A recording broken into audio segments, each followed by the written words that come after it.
It's the champ, Shannon the Cannon, two-time heavyweight champion of the world. And you're watching Sports Icons. Subscribe. Let's go, champ. Let's go, champ. Let's go, champ. Champ. So this weekend, a very, very good, exciting fight, of course, between Adonis Stevenson and BADOU Jack. And this will be at the Air Canada Centre in Toronto, Ontario, Canada. And this will be for the WBC Light Heavyweight Championship. And I'm presuming lineal as well. Is Adonis Stevenson, is he still lineal? I believe he is. So this is a fight that a lot of people have been looking forward to, almost on par, or maybe equally on par with past fights that a lot of people were hoping to get but never did, with the likes of Adonis Stevenson going up against Sergey Kovalev. For me, only one may outdo that, might be with Andre Ward. But anyway, this fight is going to be for the WBC Light Heavyweight Championship for Adonis Superman Stevenson versus BADOU Jack the Ripper. Excellent fight, cannot wait for it. It will be shown exclusively on Sky Sports for us in the UK, which will be around about, what, 2-3 AM Sunday morning. And obviously on PBC Showtime over stateside in Canada, America, all that kind of stuff. So Adonis Stevenson has a record of 29 wins and 1 loss. And BADOU Jack has a record of 22 wins and 1 loss with 2 draws. It was originally 3 draws, but his draw with Duchenne Muscle got changed to a disqualification and awarded a loss to Duchenne Muscle. But we're not going to go into too much about that. Now, BADOU Jack is 34 years old. Adonis Stevenson, 40 years old. So it's against 2 people not necessarily in their prime, or maybe age isn't really a factor for any of these guys. Now, BADOU Jack, as I said, he has 22 wins and 1 loss. Out of his 22 wins, he's stopped 13 of his opponents. His 1 loss came only 7 fights ago, but it was in fact in 2014. He has been in with and defeated some quality opposition: Anthony Durrell, George Groves, Duchenne Muscle, as we said, a draw with James DeGale. Some people had it that James DeGale won that fight. Some people said BADOU Jack won the fight. But for me, I think a draw was a fair result. But of course, he did have to drop James DeGale in the 12th round in order to avoid defeat. And that was for a unification at super middleweight, of course, for the IBF and WBC. Since that fight, he then moved up to light heavyweight. And on his debut at light heavyweight, took on WBA World Light Heavyweight Champion Nathan Cleverly from Wales, of course. For me, I always expected BADOU Jack to win that one, but I didn't expect him to win it as comfortably as what he did, because there was obviously some question marks. Would moving up in weight from super middleweight to light heavyweight be too much for BADOU Jack? But just based on that one fight, it does seem that he fit in there like a glove. It really does. He looked very, very comfortable.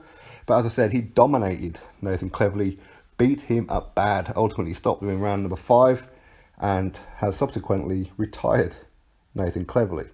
So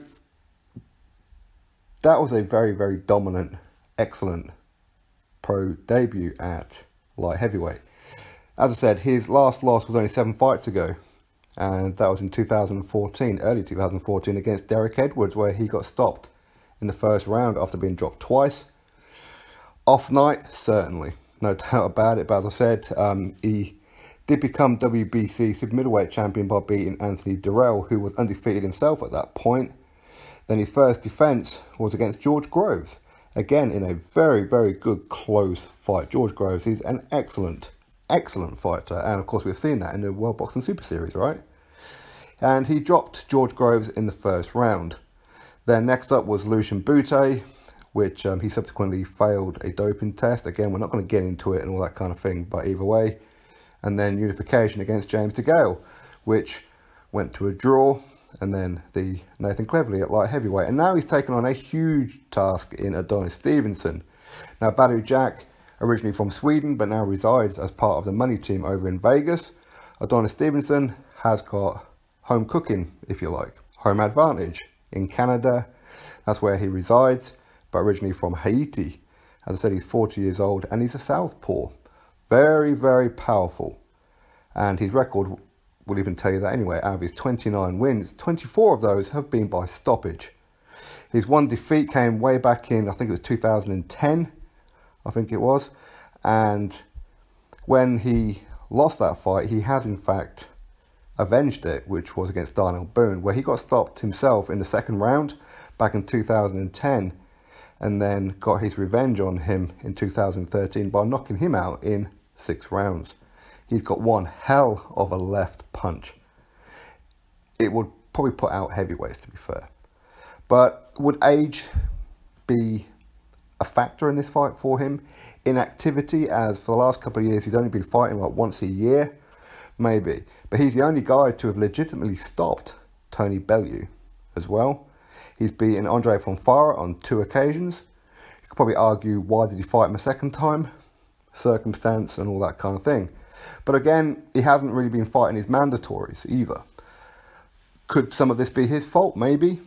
I don't know the ins and outs of all the story, of course, with Alvarez and what have you. It does appear that Alvarez didn't particularly want the fight anyway, right? But either way, maybe he should have forced the situation. Who knows? But he hasn't been fighting his mandatories. Of course, as I said, I don't know the ins and outs. I don't know, is he at fault or is he not at fault? Everybody's got their own reasoning for it. As I said, he's beaten Andre Fonfara on 2 occasions, and he's beaten Tony Bellew. As I said, he's the only guy to legitimately stop Tony Bellew.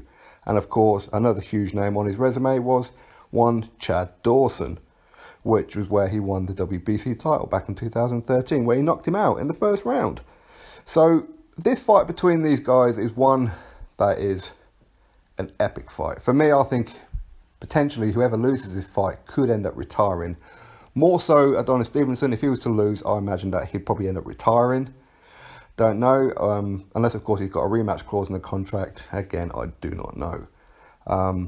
BADOU Jack, 34 years old. Would he retire? Maybe. I think he might just well do that. But it's a very, very good fight, and it's very hard to pick. And whoever says he's going to win, I'm going to agree with you, to be fair. I'm not going to argue with anybody. For me, I think I'm probably just going to edge it to either an Adonis Stevenson knockout win or a BADOU Jack points win.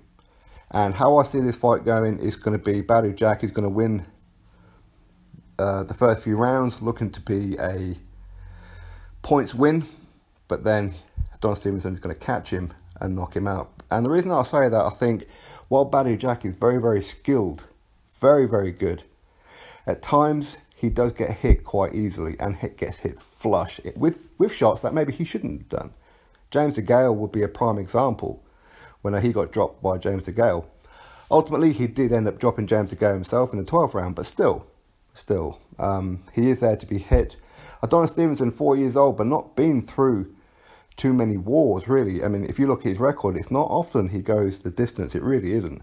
I mean, in his last 10 fights, maybe a bit more, he's only gone the distance, twice? Something like that? Where he's been knocking people out in 2 rounds, 4 rounds, 3 rounds, 5 rounds. So he hasn't really been through the wars, whereas BADOU Jack has. Maybe that will play to the advantage of BADOU Jack, with the fact that he can take Adonis Stevenson into the later rounds and maybe not tire out. Because we've seen BADOU Jack before. I mean, for me, he was behind on points against James DeGale. Some people argue that, fair enough. But he still had enough in him with the rounds going on where James DeGale was deteriorating and BADOU Jack appeared to be getting stronger. So, either way, for me, that's how I think the fight's going to go. I think Adonis Stevenson is going to end up connecting with BADOU Jack at some point after being behind on a lot of people's scorecards, but stopping BADOU Jack. But again, nothing in this fight is going to surprise me. Maybe BADOU Jack is going to catch Adonis Stevenson and send him off to retirement. Who knows? Who knows? But what I do know is I'm looking forward to this fight. And yes, I will stay up for it. And I will certainly be doing a post-fight review on it. It's one of the fights of the year for me. I'm really looking forward to it, that's for sure. I'm no expert on light heavyweight. I've always made that perfectly clear. But I know these guys pretty well, so cannot wait for it. So drop your thoughts below as to who you believe is going to win. Why are they going to win? And of course, what happens to the loser? And what should the winner do as well? Should the winner try and look for Sergey Kovalev or Bivol, something like that? Who Bivol is a fantastic fighter, by the way. If you haven't seen him, please check him out. Absolutely fantastic. But for me, as I said, I believe Adonis Stevenson is going to win by knockout, but wouldn't be the first time I'm wrong. So anyway, drop your thoughts below, click that thumbs up, subscribe, and I'll catch you all on the very next video.